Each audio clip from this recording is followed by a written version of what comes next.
वासुदेवाय हरिये परमात्मने कृष्णाशाय गोविंदाय नमस्ते।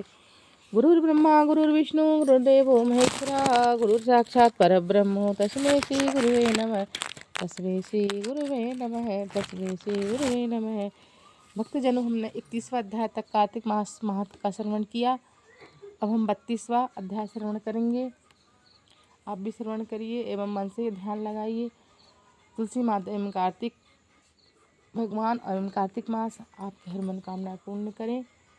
इनके श्रवण और पठन मात्र से ही प्रभु में भक्ति प्राप्त होती है और प्रभु हर मनोकामना पूर्ण करते हैं। बोलो श्री कृष्ण भगवान की जय, बोलो तुलसा माता की जय। 32वां अध्याय। भगवान श्री कृष्ण महाराज ने कहा, प्रेत पति यमराज की आज्ञा से धनेश्वर को नरकों के पास ले गया और उनको दिखता हुआ कहने लगा, हे धनेश्वर, इस भयंकर नरकों को देखो जिनमें कि पापियों को यम के दूत सदा ही दुख देते रहती हैं। यह देखो, यह तप्तवाचक नामक भयंकर नरक है जिसमें देह जलने के कारण पापी विलाप कर रहे हैं। भोजन के समय जो प्राणी भूखे को भोजन नहीं देते, वह बार बार नरक में डाले जाते हैं। वह मनुष्य जो गुरु, अग्नि, ब्राह्मण, गो, वेद और राजा इनको लात मारते हैं, उनको उनके पर भयंकर नरक में जलाए जाते हैं। यह 6 प्रकार के नरक अतिशय पापों को करने वाले को मिलते हैं। अब देखो, यह दूसरा अंधक मिश्र नामक नरक है। हे ब्राह्मण, सुई की भांति मुख वाले तमोद नामक कीड़ इन पापियों को काट रहे हैं। इस नरक में दूसरों का दिल दुखाने वाले पापी गिराए जाते हैं। अब यह तीसरा कृतंत नामक भयंकर नरक देखो। इस नरक में पापी आरे से चीरे जाते हैं। यह नरक भी अति मंत्रण आदि भेदों से 6 प्रकार का है। इसमें स्त्री तथा पुत्रों को वियोग कराने वाले प्राणियों को कढ़ाई में पकाया जाता है। 2 प्रियजनों का विछोह करने वाले प्राणी भी यहाँ असी मंत्र सभी तलवार के धार से काटे जाते हैं। कुछ भेड़ियों के डर से भाग जाते हैं। अब तुम्हें यह चौथा नरक देखो जिसका नाम अगरगल है। इसमें पापी लोग जोर जोर से चिल्लाते हुए इधर उधर भाग रहे हैं। यह नरक विपद आदि भेदों से 6 प्रकार का है। यह देखो, यह कूटसाल नामक 5वां नरक है जिसमें समेट कर लाई हुई अंगारों की भांति कष्ट देने वाले बड़े बड़े कांटे लग रहे हैं। यह भी आत्मा आदि के भेदों से 6 प्रकार का है। अपर स्त्री गमन करने वाले प्राणी इस नरक में पकाए जाते हैं। देखो, यह उल्वण नामक 6वां नरक है जिसमें कि सिर नीचे करके पापियों को पकाया जाता है। जो लोग भक्ष का विचार नहीं करते, दूसरों की निंदा चुगली करते हैं, उनके इस नरक में डाला जाता है।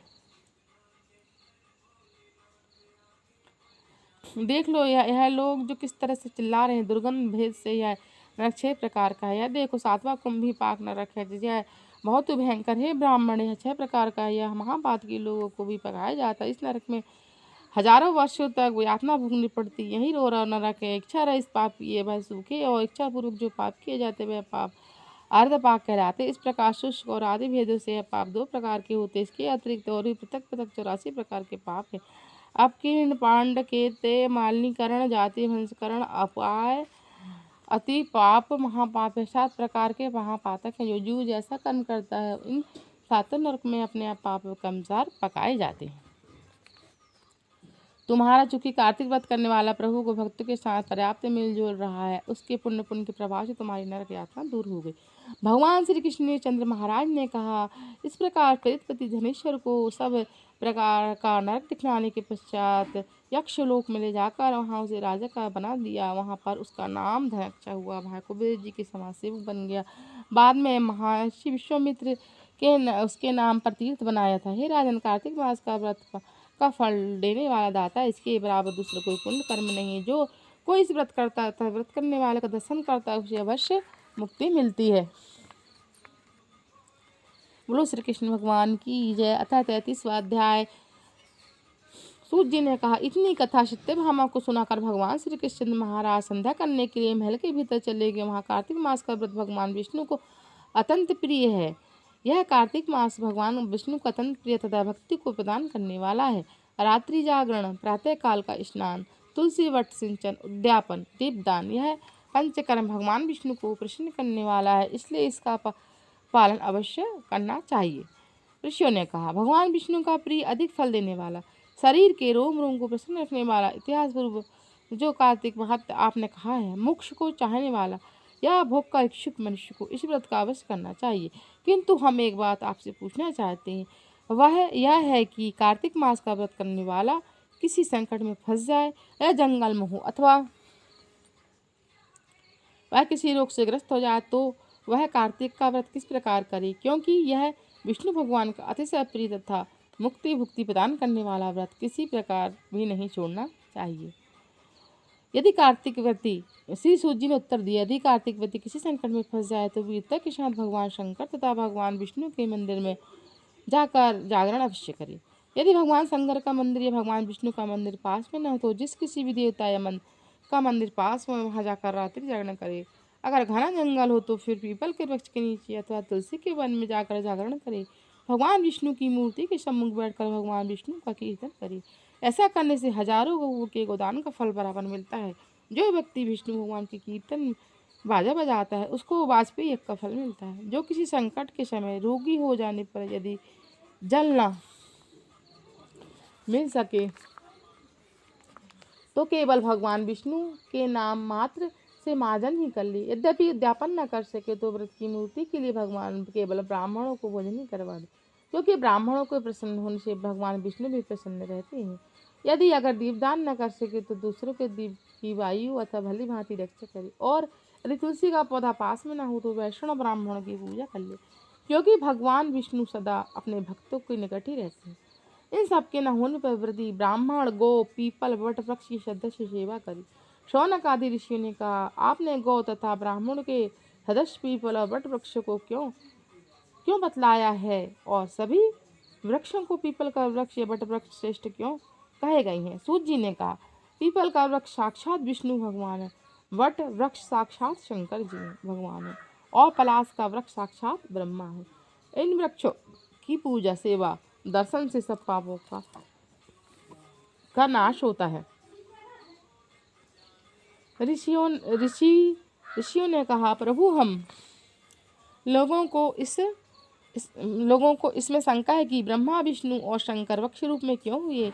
आप कृपा करके हमें बताइए कि सूत जी ने कहा, प्राचीन काल में भगवान शंकर और पार्वती विहार कर रहे थे। उस समय उनके विहार में विघ्न डालने के विचार से ब्राह्मण का रूप धारण करके अग्निदेव वहां गए।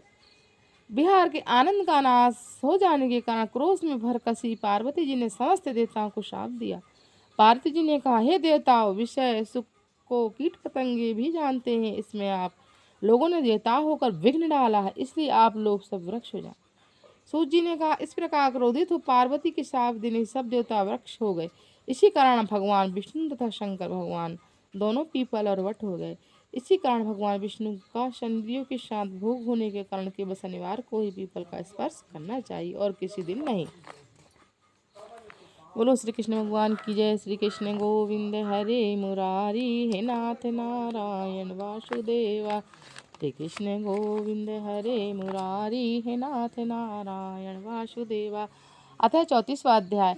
ऋषिगणों ने सूत जी से कहा, हे सूत जी, पीपल का वृक्ष शनिवार को छोड़कर सप्ताह में बाकी दिन क्यों नहीं पूजा जाता। सूत जी ने कहा, समुद्र का मंथन करने से जो रत्न देवताओं को मिले थे उनमें से देवताओं ने लक्ष्मी और कौस्तुभ मणि भगवान विष्णु को दे दी थी। विष्णु भगवान जब लक्ष्मी जी से विवाह करने के लिए तैयार हुए तो लक्ष्मी जी ने कहा, प्रभु, जब तक मेरी बड़ी बहन का विवाह नहीं हो जाता तब तक मैं छोटी बहन से विवाह कैसे कर सकते हैं। इसलिए आप पहले मेरी बड़ी बहन का विवाह कीजिए, बाद में फिर मुझसे विवाह कीजिए, क्योंकि वह प्राचीन नियम है। सूत जी बोले, लक्ष्मी जी के ऐसे वचन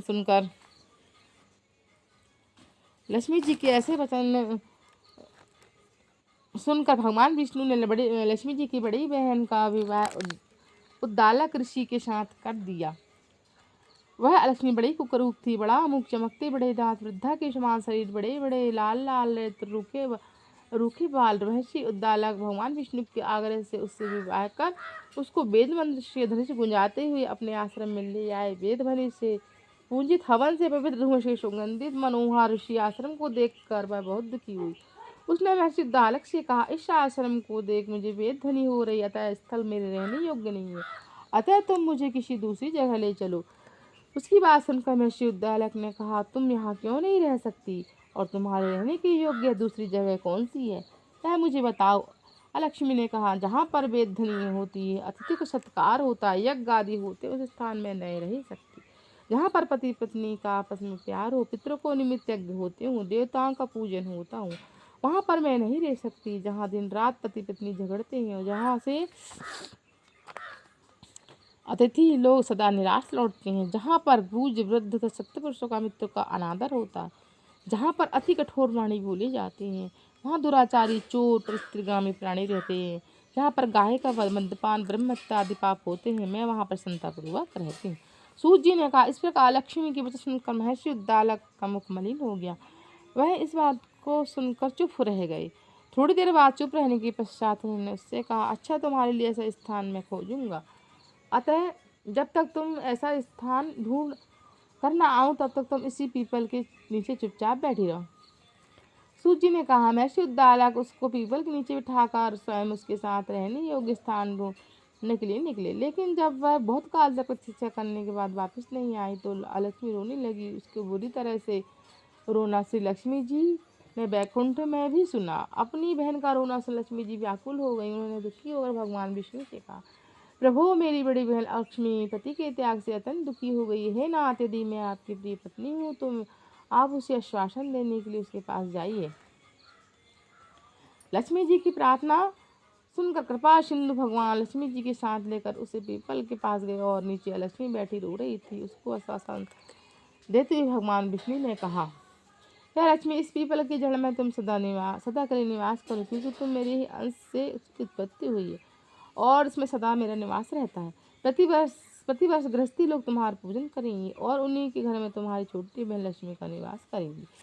प्रतिवर्ष गृहस्थी लोग तुम्हारा पूजन करेंगे और उन्हीं के घर में तुम्हारी छोटी बहन लक्ष्मी निवास करेगी। स्त्रियों को विविध प्रकार के उपहार से तुम्हारी पूजा करनी चाहिए। मनुष्यों को चाहिए कि वह पुष्प, धूप, गंध आदि से तुम्हारी पूजा करे, तभी लक्ष्मी उन पर प्रसन्न होगी। सूत जी ने कहा, भगवान श्री कृष्ण ने सत्यभामा तथा पृथु और नारद का संवाद तुम लोगों को मैंने सुना दिया है। इससे सुनने से मनुष्य के सब पाप नष्ट हो जाते हैं और उसे पुण्य लोक की प्राप्ति होती है। तुम लोगों को जो कुछ पूछना चाहते हो पूछ सकते हो, उसे भी मैं विस्तार पूर्वक कहूँगा। सूत जी की बात सुनकर सौनक आदि ऋषि में से थोड़ी देर तक प्रसन्नचित्त हो वहाँ बैठे रहे। उसके पश्चात श्री बद्री नारायण जी के दर्शन करने के लिए चले गए।